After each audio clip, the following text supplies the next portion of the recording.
Você já se perguntou o que faria se, de uma hora para outra, perdesse tudo?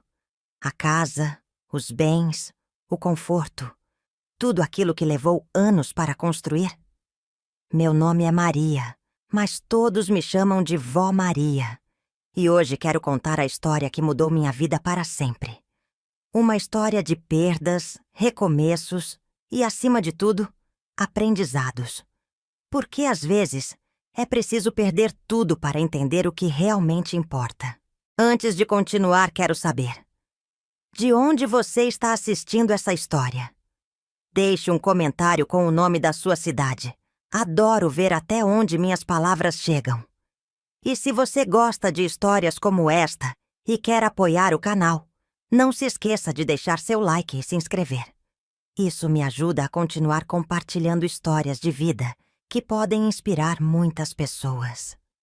Eu nasci em uma cidade pequena, daquelas onde todos se conhecem e cada rua guarda lembranças de infância. Naquele tempo, tudo parecia mais simples. As crianças corriam descalças pelas ruas, os vizinhos se cumprimentavam todas as manhãs e as portas das casas ficavam abertas sem medo. Mas havia também um lado rígido. As mulheres cresciam sabendo que seu destino era o casamento, a casa e os filhos. Sonhos de independência eram raridade. Eu nunca me vi como alguém especial. Não era a mais bonita da cidade, nem a mais estudiosa, mas sempre fui esforçada. Desde pequena, aprendi que o trabalho duro era o único caminho para conquistar alguma coisa na vida.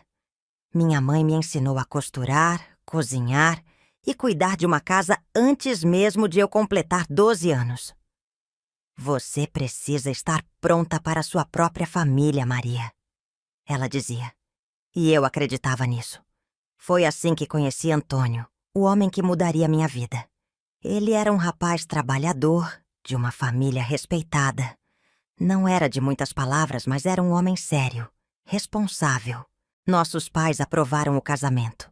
E aos 19 anos eu já estava vestida de noiva, pronta para começar minha própria família. Naquele dia, enquanto caminhava até o altar, eu me perguntava: será que estou fazendo a coisa certa? Mas os tempos eram outros. Questionar não era uma opção. Os primeiros anos foram difíceis. Antônio trabalhava muito e eu cuidava da casa. O amor? Não sei dizer se algum dia existiu da forma como vemos nos filmes. Havia respeito, mas pouco carinho. Eu me acostumei com o silêncio, com os dias que se repetiam como um ciclo infinito. Mas dentro de mim havia um sonho. Queria que meus filhos tivessem uma vida melhor do que a minha. Com muito esforço, conseguimos construir nossa casa. Foi um dos momentos mais felizes da minha vida. Um lar nosso, com cada tijolo colocado com o suor do trabalho de Antônio e a minha dedicação. Me lembro até hoje do cheiro de tinta fresca, do barulho do martelo batendo enquanto a casa ganhava forma. Eu imaginava nossos filhos correndo pelo quintal, brincando, crescendo felizes. E assim aconteceu. Tivemos 3 filhos. Cada um deles foi uma bênção e, ao mesmo tempo, um desafio. Como toda mãe, dediquei minha vida a eles. Acordava cedo para preparar o café, lavava as roupas no tanque, ajudava com as tarefas da escola. Antônio continuava sendo o mesmo homem sério de sempre. Nunca foi de abraçar, de dizer que amava. Eu via outras mulheres com maridos mais carinhosos, mas me convenci de que isso não importava. O importante era a família estar junta.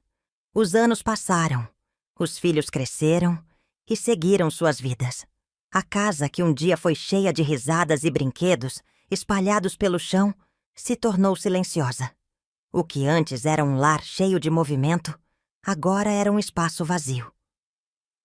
No começo, tentei ignorar a solidão. Me ocupava com as tarefas, costurava, assistia TV. Mas não demorou para que eu percebesse que algo dentro de mim estava mudando. Foi nesse momento que comecei a me perguntar: o que eu realmente tenho? O que sobrou da minha vida? Meus filhos me visitavam de vez em quando, mas tinham suas próprias rotinas. Era difícil para eles entenderem o que eu sentia. Antônio, por sua vez, continuava o mesmo. Para ele, minha tristeza era um capricho. Você tem casa, tem comida, tem tudo. O que mais quer? Ele dizia. Mas eu queria mais do que apenas um teto sobre minha cabeça. Eu queria sentir que minha vida ainda tinha significado. Comecei a perceber que, apesar de ter passado a vida inteira construindo algo, eu nunca tinha construído um espaço para mim mesma. Meus dias eram preenchidos pelos outros. O marido, os filhos, a casa. Mas e eu? Quem era Maria, além de mãe e esposa? Era uma pergunta que doía, porque a resposta parecia cada vez mais distante. Foi então que, sem aviso, a vida decidiu me ensinar uma lição que eu jamais esquecerei. A vida tem uma maneira curiosa de nos ensinar. Às vezes, nos dá tudo o que pedimos para, em seguida, arrancar tudo sem aviso. Eu não sabia, mas estava prestes a passar pela maior provação da minha vida. Tudo começou com pequenos sinais que, na época, pareciam apenas detalhes do dia a dia. Antônio começou a ficar mais irritado do que o normal. Se antes já era um homem de poucas palavras, agora mal me dirigia o olhar. Começou a passar mais tempo fora de casa e, quando chegava, não queria conversa. Quando tentei perguntar se algo estava errado, ele simplesmente resmungou. Está tudo bem, Maria. Para de criar problema onde não tem. Mas eu sabia que havia algo errado. Uma noite, enquanto lavava a louça, ouvi Antônio ao telefone. Ele falava baixo, com um tom de voz que eu nunca tinha ouvido antes. Eu já estou resolvendo isso. Só preciso de mais tempo.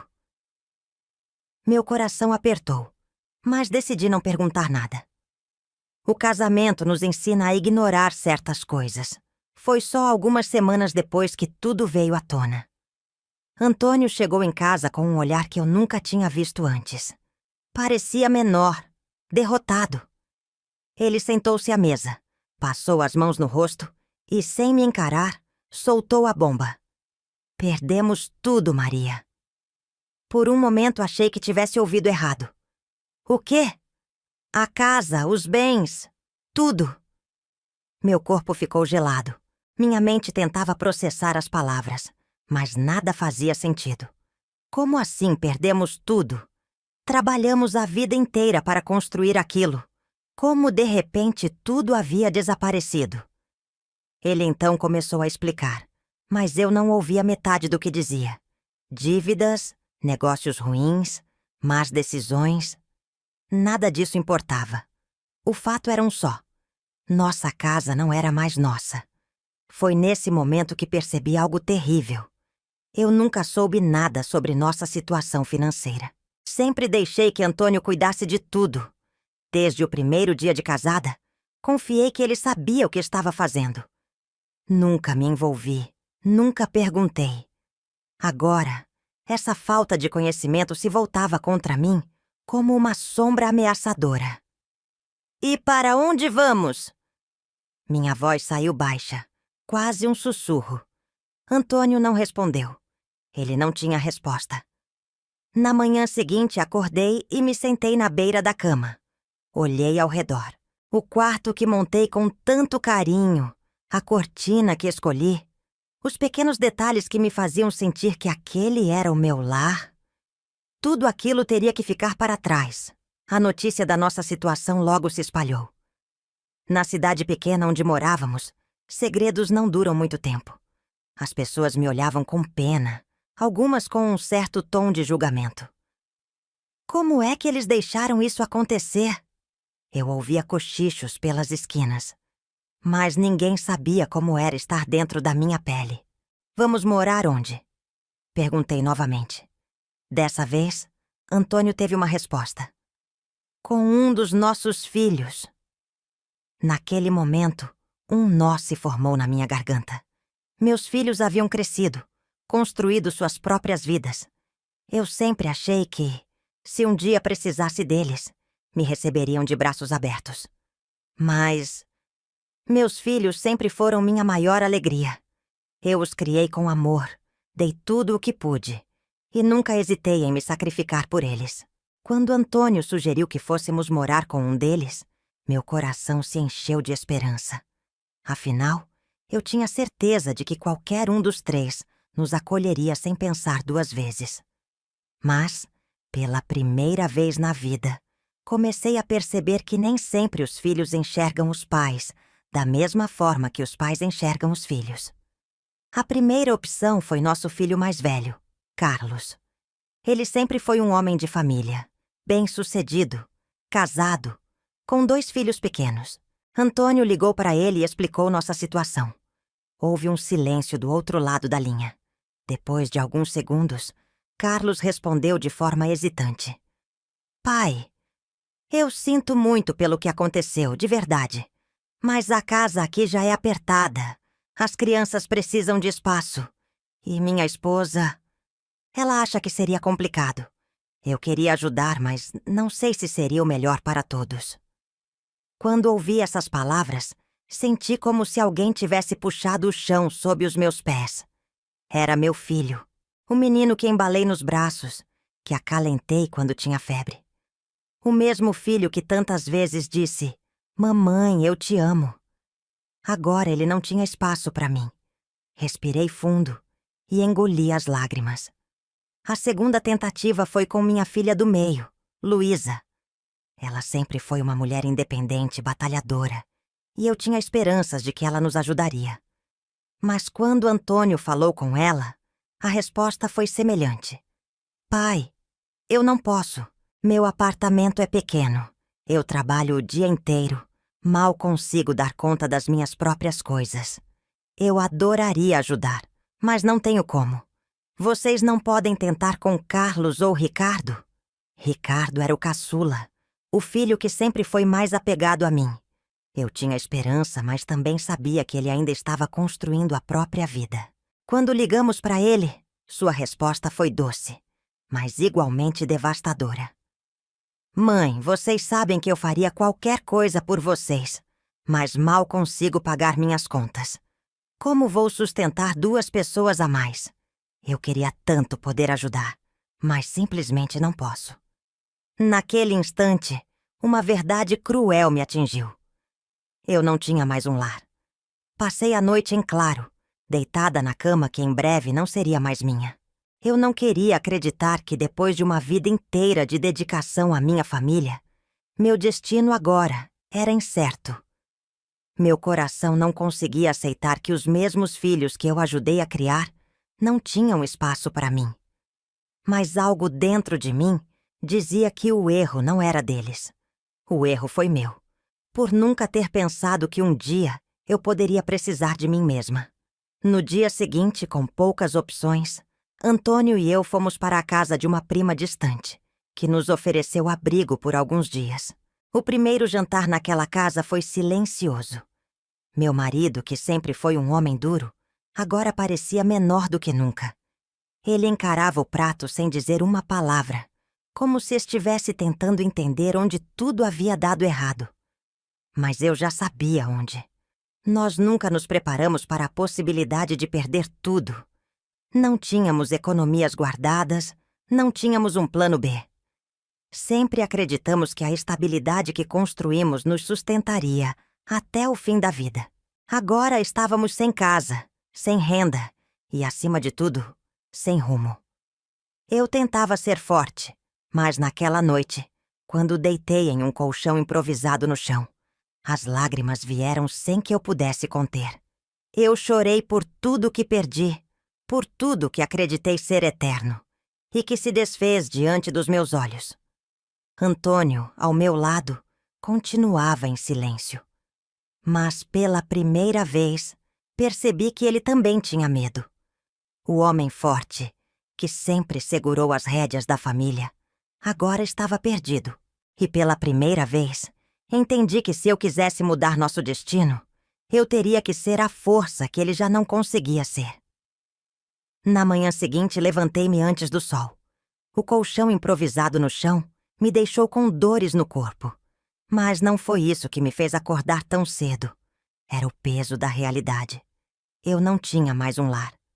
E por mais que tentasse esconder, no fundo, sabia que também não tinha para onde ir. Minha prima, que nos acolheu por um tempo, era generosa, mas eu sentia no olhar dela o desconforto de ter 2 adultos idosos em sua casa. Ela nunca disse nada, mas eu sabia. Ninguém gosta de sentir que está atrapalhando. Antônio, por sua vez, não falava muito. Ele passava os dias calado, andando pela casa, perdido em pensamentos. Era um homem orgulhoso, e agora que não tinha mais controle sobre nada, parecia encolhido, uma sombra do que foi um dia. Foi então que tomei a minha primeira decisão real desde que tudo desmoronou. Eu não passaria o resto da minha vida dependendo da boa vontade dos outros.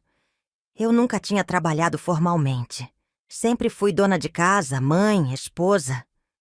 Mas agora, aos 68 anos, eu precisava encontrar um jeito de me sustentar. Comecei a listar as coisas que sabia fazer: cozinhas, costurar, cuidar de crianças e ajudar idosos. Nada parecia muito promissor. Quem contrataria uma senhora que nunca teve um emprego na vida? Mas eu não podia desistir. Fui até um mercadinho perto da casa da minha prima e perguntei ao dono se ele precisava de ajuda. Ele sorriu, mas sua resposta foi direta. Dona Maria, a senhora é uma mulher trabalhadora, mas hoje em dia ninguém contrata pessoas da sua idade para esse tipo de serviço. Agradeci e saí. Meu peito apertava. Será que era verdade? Será que ninguém mais me daria uma chance? Decidi tentar outra coisa. Fui até uma loja de roupas e perguntei se precisavam de alguém para pequenos consertos e ajustes de roupas. A dona me olhou de cima a baixo e respondeu quase com pena. Se fosse há uns anos atrás, talvez, mas hoje em dia todo mundo quer coisa nova, ninguém mais faz ajuste. E assim, mais uma porta fechada. Mas algo dentro de mim se recusava a desistir. Eu estava sentada em uma pracinha desanimada, quando ouvi 2 senhoras conversando sobre como era difícil encontrar alguém de confiança para cuidar da mãe delas, uma idosa de 90 anos. Foi ali que vi uma chance. Me aproximei e com toda a humildade perguntei. Me desculpem a intromissão, mas eu posso ajudar. Sempre cuidei da minha família. Sei cozinhar, sou paciente e estou precisando muito de uma oportunidade. As 2 me olharam com curiosidade. Então uma delas perguntou: Você tem experiência com idosos? Eu sorri e respondi: Tenho experiência com a vida. Elas riram.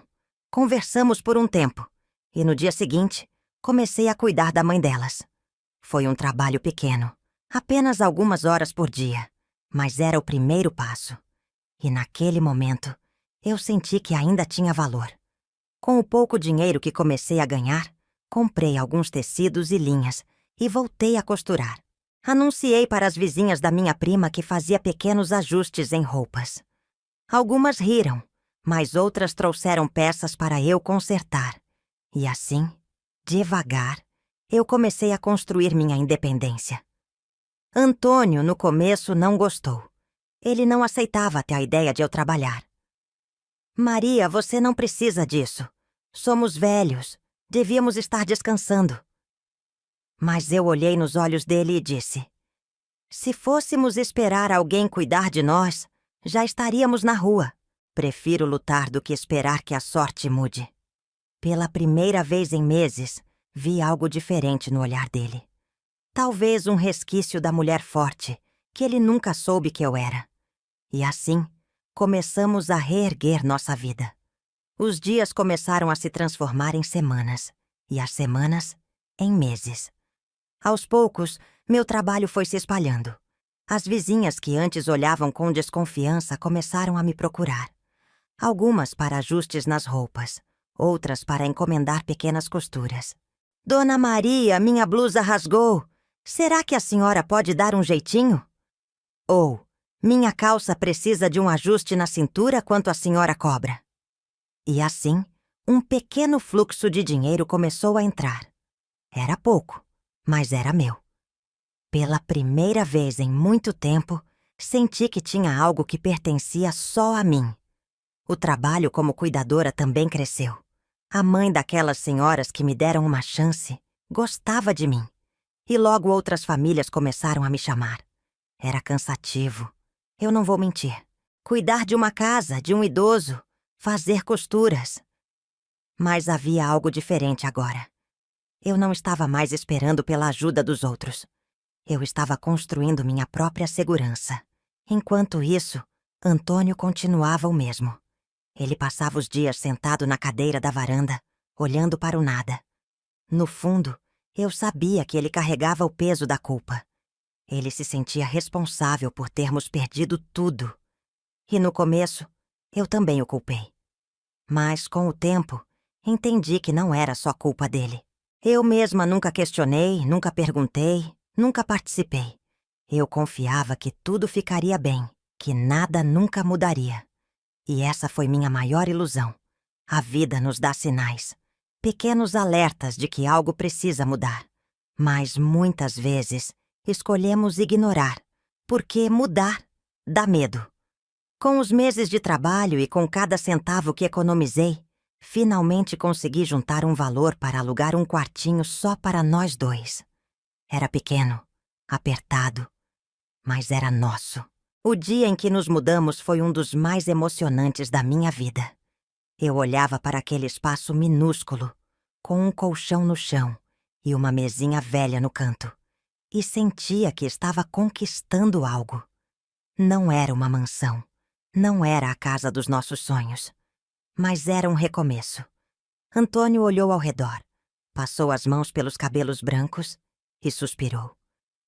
Eu sabia o que ele estava pensando. Ele queria pedir desculpas.